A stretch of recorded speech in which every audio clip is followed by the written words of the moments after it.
Take it from me when I say parenting is one of the hardest jobs in the entire world. Why doesn't parenting come with a handbook? Great question. Why can't we train ourselves? Why isn't there anything for us to train with? But what if we could train ourselves? What if we could do babysitting and working or volunteering at childcare facilities or after school programs to help us prepare ourselves or train ourselves for children? I believe people who eventually want kids and or is expecting to have kids should volunteer in order to prepare themselves for the experience, the understanding, and also, just the patient skills that parents use every single day. Why would you want to volunteer and take time out of your own day? That's a great question. I feel like volunteering really helped me or helps people learn time management and how to work time blocks, because kids take up a lot of time. Also, when you're around kids, you get sick, which is true, but the positive outcome to that is the fact that your immune system builds up so much stronger than what it used to be. For instance, why would you want to volunteer? My story. I found out I was pregnant when I was 19 years old. I had no experience. I had no idea what I was doing. I had never grown up around children before. I had never, had that time to practice or train myself for something like that. My mom lived in a different state, so I was kind of all on my own, had to just figure it out. The only downfall is I ended up working at a daycare, and so it didn't really teach me all the things I needed to know, although it did teach me some stuff. I wish I would have volunteered instead, because I quickly realized that that it's not a paid gig. Parenting is not a paid gig. There is no breaks. There's no, you don't get paid for it. And you trust me. Anyways, my friend told me one time they didn't understand before they had kids the time, the attention, and the money that kids constantly need. It's constant. So without all this training, parents are running into these problems, these issues. The three main issues being accidental neglect is one of them, and temperamental issues is another, and introduction awareness. A lot of parents, especially new parents that again don't have much experience, like me, run into. Neglect, accidental neglect, there you go. Accidental neglect can be from when you're always on your phone. You're always on your phone. You're checking Twitter. You're checking Facebook. You're checking Instagram, and you're taking that time that could be used with your kid to do stuff that you could do when they're asleep. Another thing of accidental neglect is constantly working. I have fallen under this a few times where I've been going to work, I get off, I come home and I work on school, and then by the time I'm done with school, I don't have any time to hang out with my kid because it's time for bed. So that is also another thing of neglect.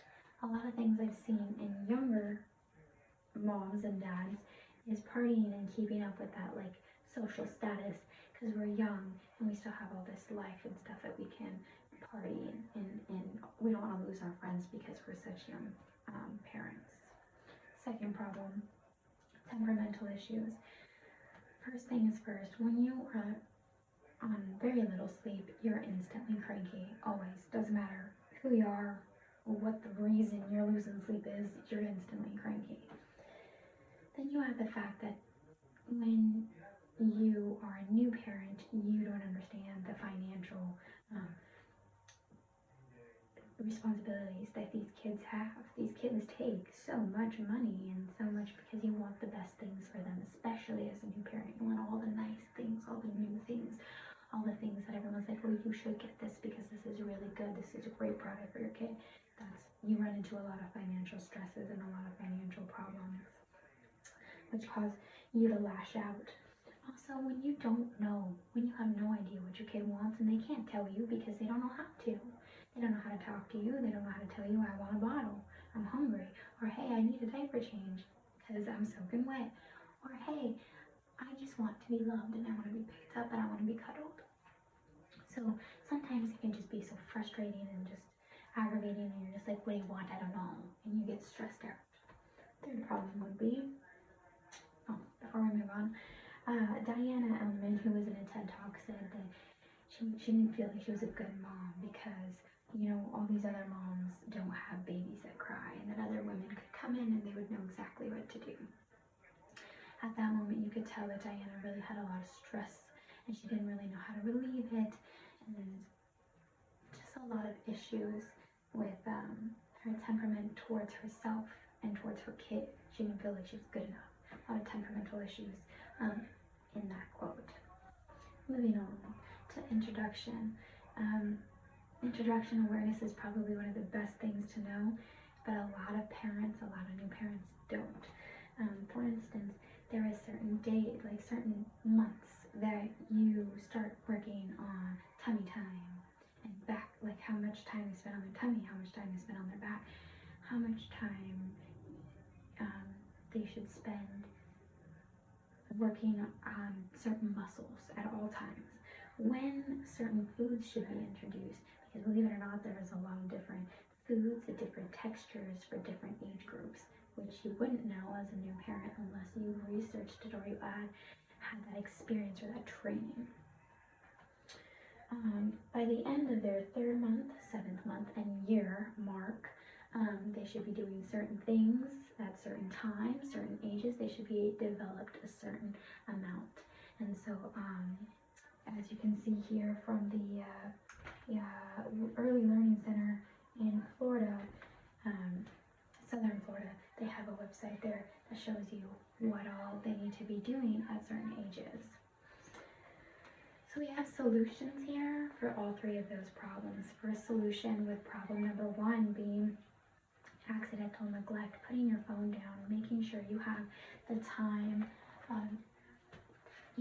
plan it out, plan your days out to where you have, certain times for your kids and all distractions are put away and you can just focus on bonding and learning from your kid and you teaching your kid things that your kid needs to know at certain age groups and certain months and stuff like that. Second one being stress relief. There's yoga, there's journaling, there's counting, breathing, all different types of techniques. I personally use exercise to relieve a lot of my stress that I have going on with my everyday life. Third one would be for introduction, making sure your introduction awareness, research, ask questions, ask your doctors, ask family members. If they have kids, then they know. If they don't, then you guys can look it up together.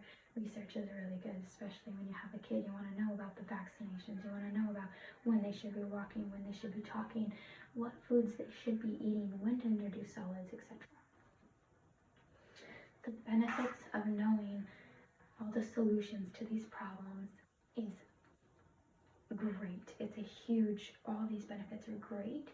You're going to learn so much about your kid. Your kid's going to learn so much from you. You're going to have a great bond with your kid. And it's going to be all love from there. I promise you, you will not regret making sure you know all the solutions to these problems. As you can tell here, I have my kid at a few months old. We had a great bond, but then I started taking some more time to really get to go to museums and go to certain things with him so that we got that bonding time. He got to learn some things, I got to learn some things, and it was just a great experience. It's brought us closer because I've known all of the solutions now to my problems. So I encourage all of you, go out. If you are planning on having a baby, if you are expecting on having a baby, if you're not planning on having a baby, even not wanting children, going out and learning something from these kids and learning and seeing if that's what you want or if that's not what you want. If that's what you're looking forward to, if that's something you want potentially, I think volunteering really teaches you and teaches yourself a lot of different skills, not just for yourself, but also for children. I think volunteering in childcare, daycares, after school, any type of thing to do with children is a great idea. These are my resources, and thank you.